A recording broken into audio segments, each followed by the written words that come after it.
All right, so let's just pick up where we left off. And Are you recording again? yes, I am recording. So let's say we have double integral of x, y, dA. We didn't do this one, right? Correct. No. Okay. And let's say D is the region bounded by y equals x minus 1 and y squared equals 2x plus 6.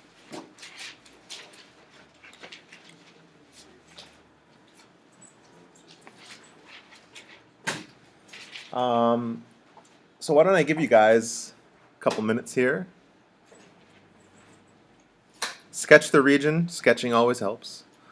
And then try to figure out a good order to integrate in, and go ahead and try it.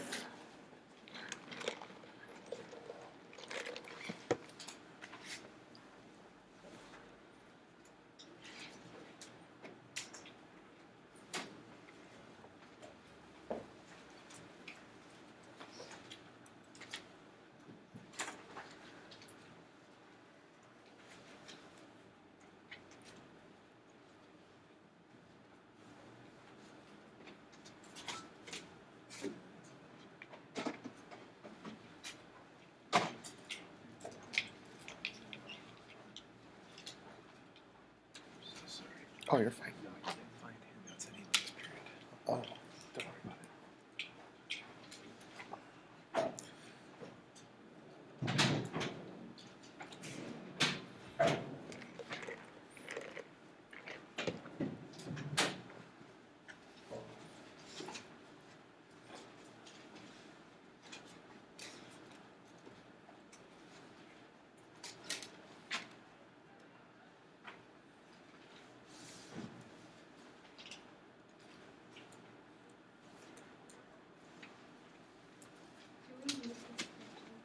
Do you use what? Do we need to schedule? I would recommend it. Because if you just pick a direction, you might be missing something.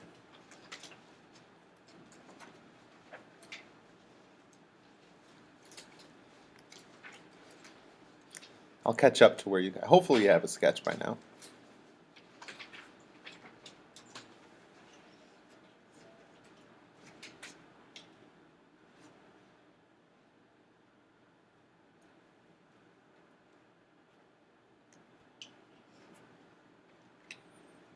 Oh, you don't need to like drive the scale. Not necessarily. I mean, eventually, you're going to have to figure out where these points meet. But no, you don't have to have like a perfect graph. Yeah. The one thing I do want to point out, though, even just from looking at this sketch, right? Usually we try to go bottom like y first, because that's typical, right? And I think that's what we did yesterday. But if you go y first, from this point and to the left, the lower curve and upper curve, it's kind of weird because it would be the same. Well, you could break it up into two functions. Lower bound would be the negative part of this parabola. Upper bound would be the positive part of that parabola. But then on the right side of this point, now you have a different lower bound. Do you see what I'm saying? So you'd have to actually split this up into two double integrals if you wanted to do y first. However, if we go x direction first, is there a clear curve that's always on the left? Yeah. The parabola is always on the left and the line is always on the right. Does that make sense? So to me, I would say dx first and then dy. Okay? And you should figure out where these intersections are.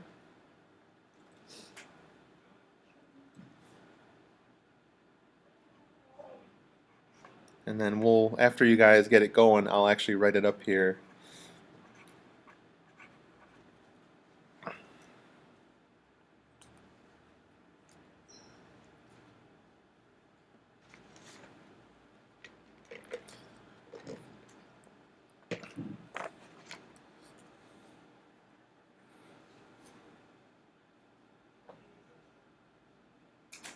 And unfortunately, there's no way to pause while I'm recording, so you will just listen to a lot of quiet space. Morning.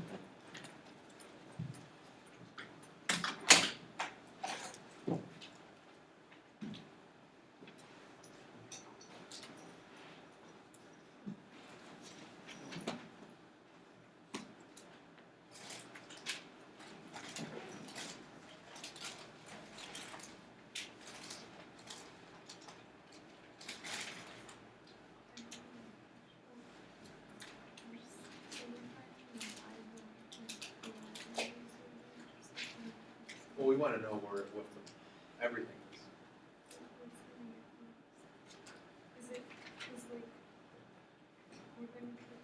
Well, if we're going x first, then the bounds for x would be the parabola. So then you have to get x alone, right? And then that would be the lower bound.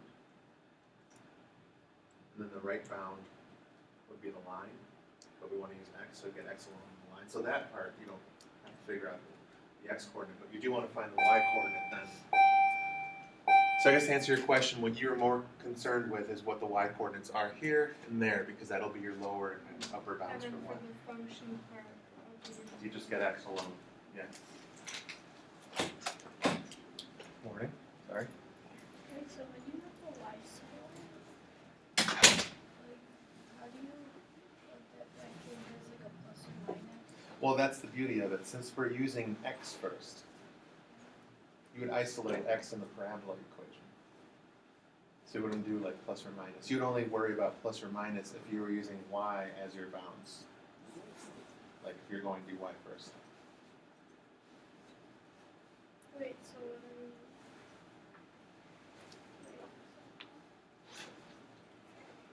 If you're integrating with respect to x first, then the innermost integral should have x equals a function in the lower bound and then another function in terms of y in the upper bound. Oh, so we have like rearrange the things?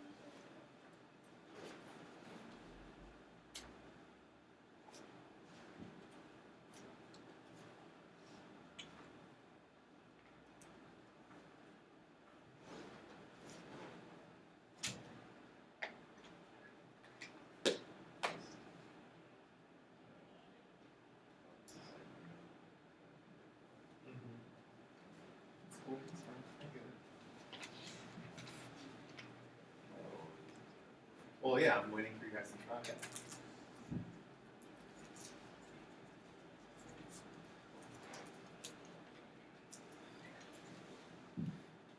Unfortunately, with the pace of the class, there's very little time for me to let you try a lot. So when I do let you try something, I don't know if you tell me what to do. Just try to take advantage of it.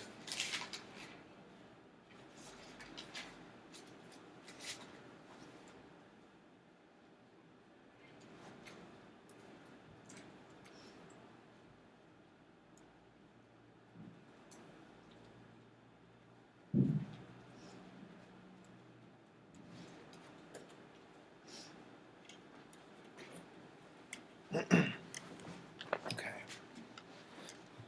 Wait, which one is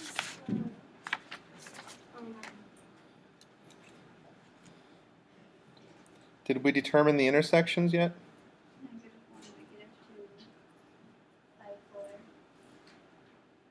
Okay.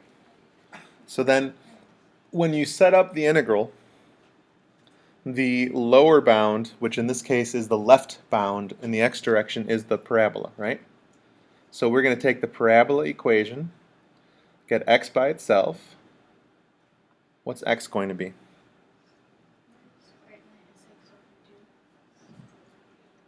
So I'll just write it as 1/2 y squared minus 3. So that's going to go here.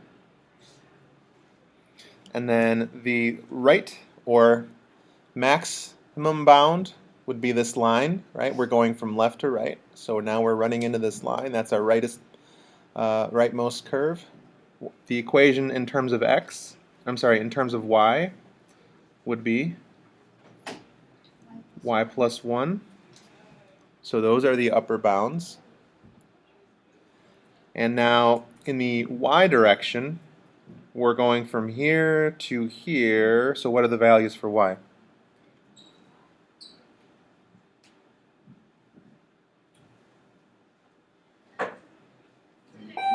-2 and 4. Good. Okay, after this, it's just calculus, but we can go through it quickly. Integral with respect to x becomes 1/2 x squared y. And then we plug in x equals 1/2 y squared minus 3, x equals y plus 1, and that's still dy. So then this will be 1/2 y plus 1 squared times y minus 1/2, and then 1/2 y squared minus 3 squared times y, and that's all dy.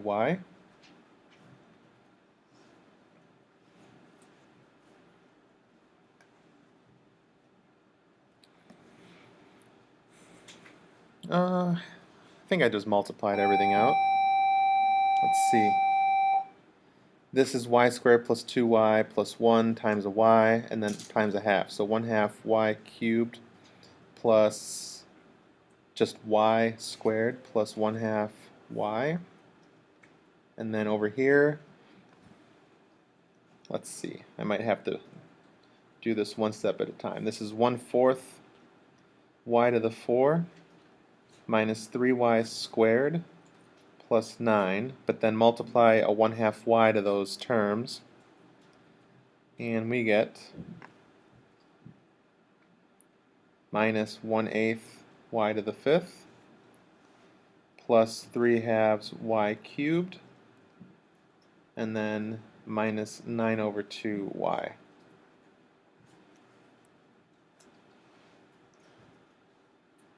And combine like terms. Alright, so how many y cubes are there going to be? 2, 3, 2. Well, actually, let's start with the highest exponent. That would make more sense. Negative 1/8 y to the 5th. And then note, and these had 2 y cubes. Well, y squared is just y squared, right? And y. Negative 4/2, positive 1/2, so that's just negative 4. Alright. And then this should be automatic at this point. Negative 1/48 y to the 6. 2 divided by 4 is 1/2, so 1/2 y to the 4th plus 1/3 y cubed minus 4/2, so 2y squared. And that's from y equals -2 to y equals 4. Anybody have the answer?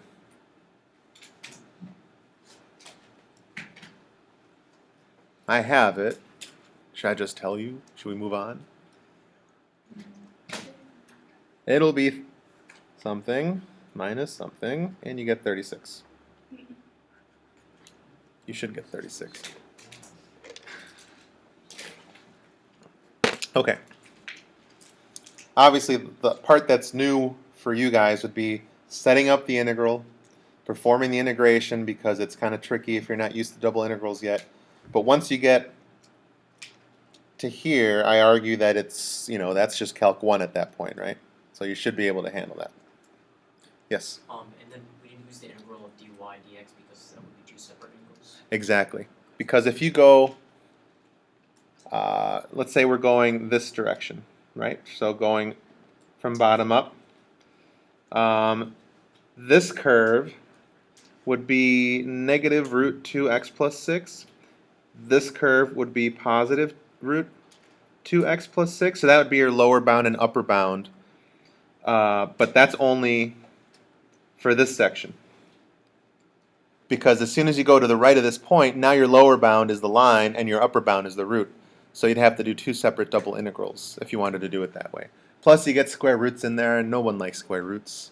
So, well then, Andre will be our resident expert dealing with radicals. So he will only do integrals with radicals. Okay.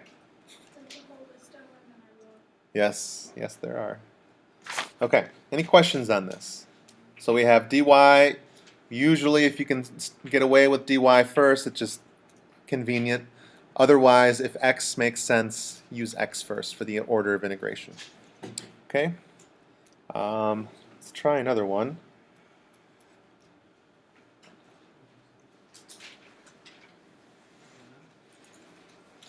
Find the volume of the tetrahedron. That's an N, sorry. Bounded by the coordinate planes and x plus 2y plus z equals 2.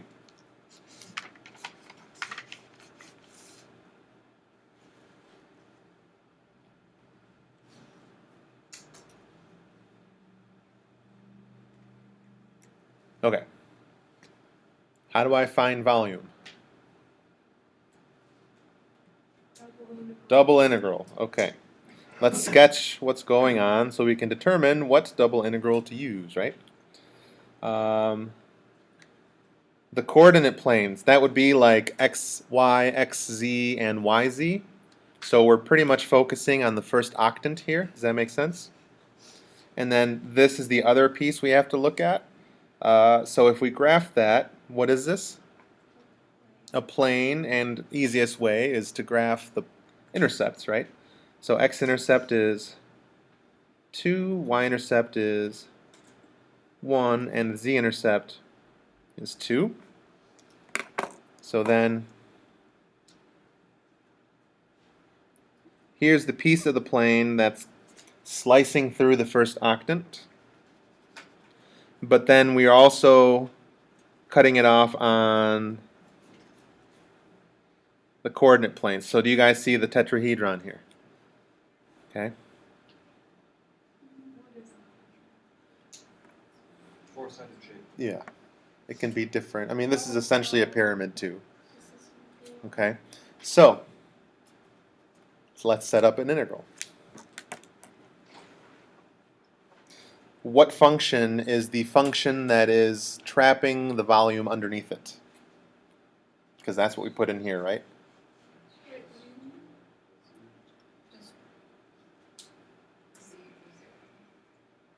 Yeah, well, the x, y. The what? Okay, let's look at the tetrahedron. What part of the tetrahedron is the part that is the, I guess, the surface that's on top? Y plus 2, x plus 2y plus z. So the plane, right? Okay. So this is the piece that's above. But how do I put that in here? Wait, so what's the function? That's what I'm trying to get you guys to figure out. I can't just put in x plus 2y plus z equals 2. Why not? Minus x minus Well, 'cause wait, Say that again. 2 minus x minus 2y. 2 minus x minus 2y. Good. Because z is the same as what? Yeah.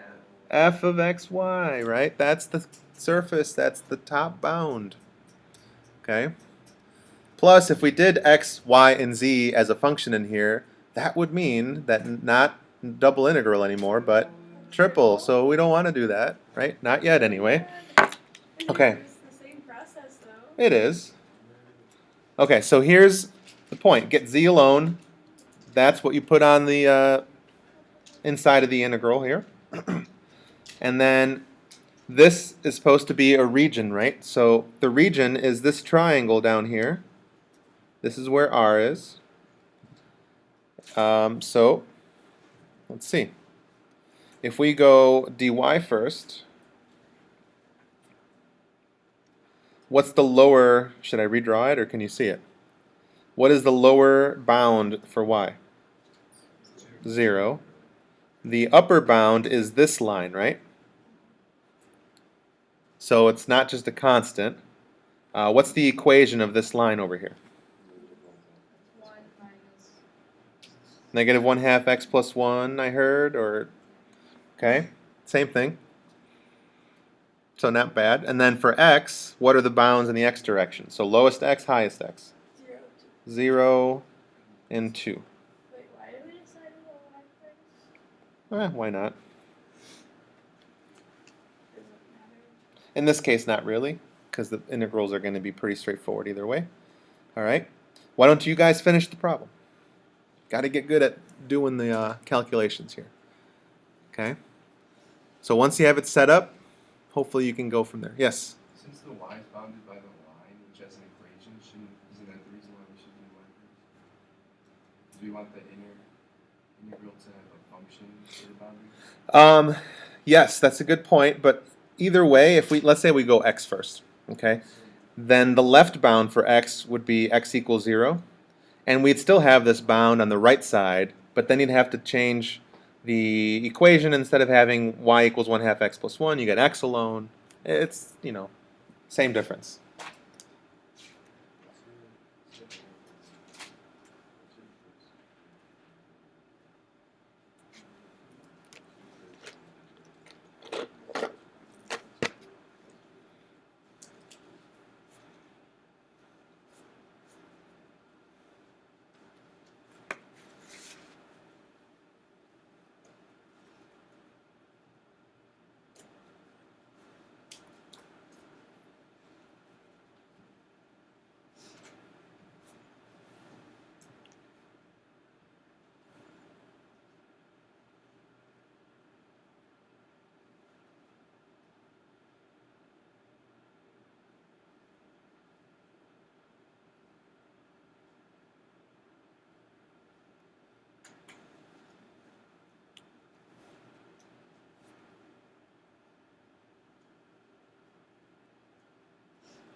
I'm almost done up here. I know some of you are still working or didn't know I worked it out, but you can check your work. I'm about to get to the final answer.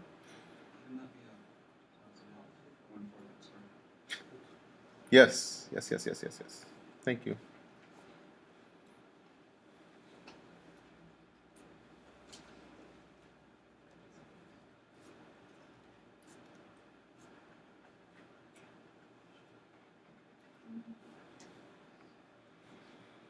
Eight twelfths is 2/3. 2 plus 2, 0, 0, 0. So I'm getting 2/3.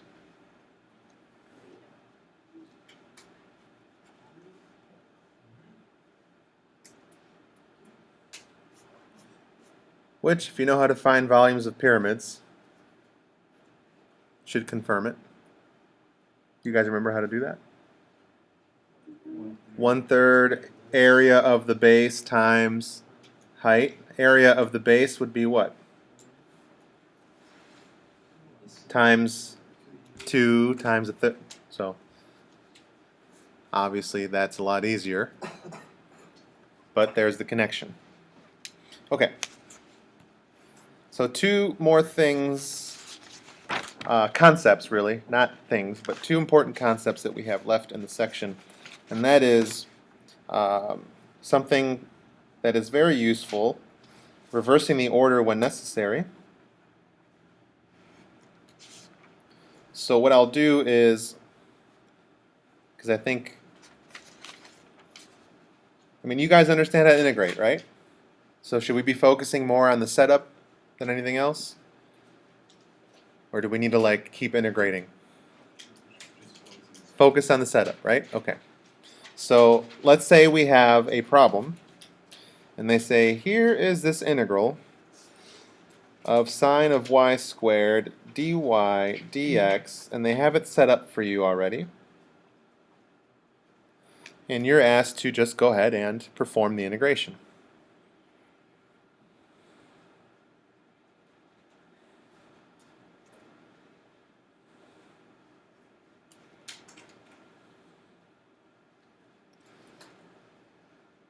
What's the issue right now? What's that? No good? Yes, this is. I like how you're so excited when you came in with a pass. Okay. So yeah, I mean, right now we have sine of y squared. Integrating that's very difficult. How do you integrate that? I think you could do integration by parts if you wanted to. But we don't want to. No. But then you'd have to, yeah. So here's the first thing I suggest you do. Draw the region. Okay, draw the region and see if you could maybe switch the order, but then obviously you're going to have to figure out what bounds to use. The point I'm trying to make is you can't just say, oh, well, let's go dx first and just flip-flop the 0 and the 1 and then switch the x and the 1, because that's not how it works. Okay, so if we sketch the region, here we have y equals x on the bottom, right? You guys see where I'm getting that from? And then what's the upper bound for y? 1. Y equals 1, so let's say that's here. Wait, why can't you just flip through? Well, we're going to show it. You'll see why in a second. Okay, so there's y equals x, there's y equals 1. And then now what are the left and right bounds for x? 0 and 1. So basically this triangle is our region R. You guys buy that? Yeah. Okay. So now if we were to switch the order, Dhruvi is going to answer the question for us. And go dx first, and then dy. What is the left bound for x now?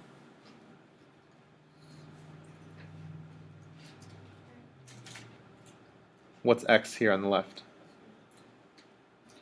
0. And now what's x here on the right? It's y. You see what I'm saying? And now what are the y values? Lowest y is 0 and highest or maximum y is 1. So when we switch the bounds of integration, the bounds are going to change accordingly. The only time that you can flip-flop the values directly was when what? It was a rectangular region. Yeah, the very first, what was it, Fubini's theorem? If you have a rectangular region, then you can flip-flop all day and there's no issue. But if you have functions that are bounding the regions, first draw a sketch, and then that should help you determine what bounds to use.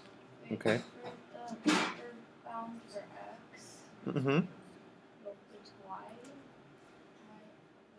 Y. If we go x first, Yeah. we're going left to right, so what's x equal here? 0. 0. And if we go this direction, so now we're moving that way, right? Yeah. What's the bound on the right? Oh, I see. Now the bound on the right is y equals x, but we don't say, we want to say x equals, right? Because we want to use a bound where it's x for the equation. So we'd say x equals y. Okay, do you guys kind of see how that works? And now here's the nice part about this integral.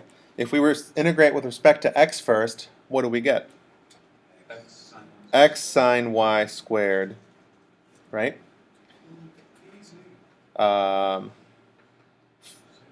From x equals 0 to x equals y dy. And yeah, this becomes a great integral because when you plug in the bounds, now you're left with the integral from 0 to 1 of what? Y sine y squared, and that should be an integral you're comfortable dealing with, right?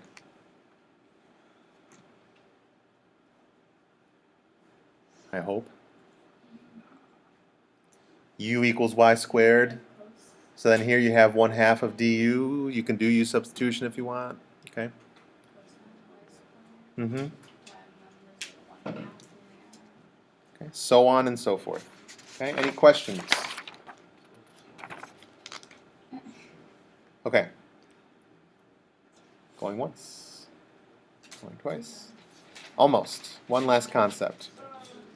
But again, we're focusing on the setup now more than anything else.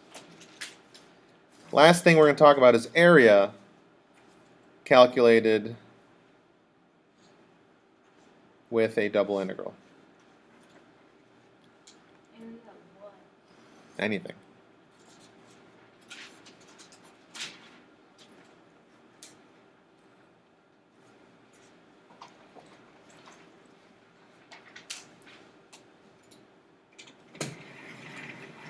So let's say we have a region R in the xy plane, and we want to know what's the area. And we want to use a double integral. Well, what we're going to do is actually cheat a little bit and say that there's one time where the volume and area would be the same. When what? The height is 0. When not 0, because then there wouldn't be a volume at all, right? When the height is 1. If the height is 1, does it make sense that the volume would be whatever the area is? Oh, yeah. Okay, so here's what we're going to do. We're going to say, let's pretend that we have a solid that maps up and that this region now is floating up on the z equals 1 plane. So then we could use a double integral to find the volume, but when we find that volume, not only is it the volume, it's also the area of R. Does that make sense? So we're going to say that area will be the same as volume, and this is only when z is equal to 1. Does that make sense? So, what would the double integral be?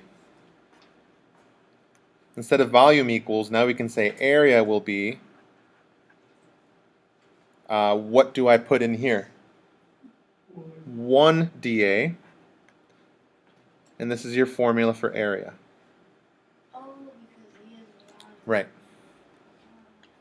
Okay. Does that make sense? So, last problem we'll do, and this one isn't too long. Use a double integral.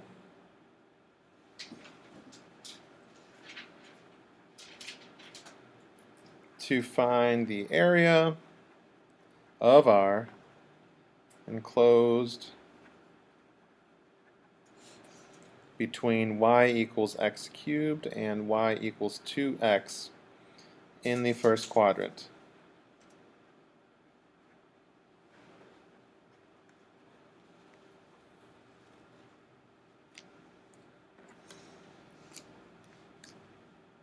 Okay, so sketch the graph.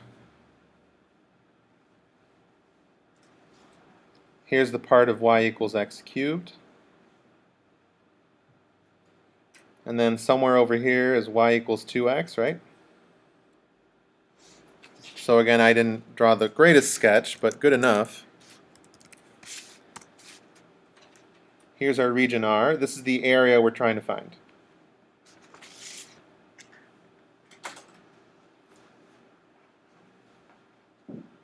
Okay, so I think it's pretty clear. This intersection point is 0, 0. We got to find out where that intersection point is so we can determine what bounds to use.